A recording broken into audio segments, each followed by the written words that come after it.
Boys and girls, it's Miss Christina again, and we are going to try another experiment.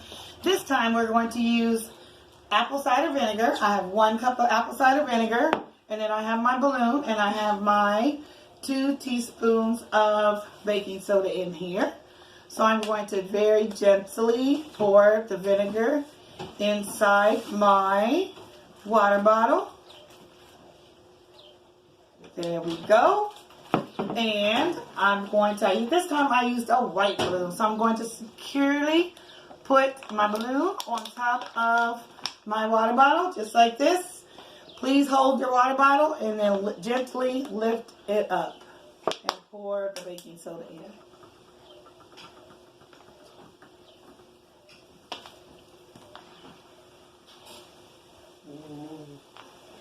It's fizzy as it is blowing up our balloon.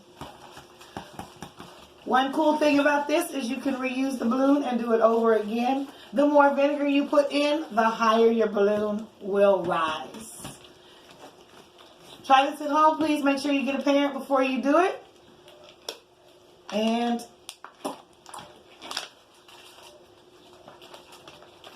alright, I'm going to take my balloon off of here.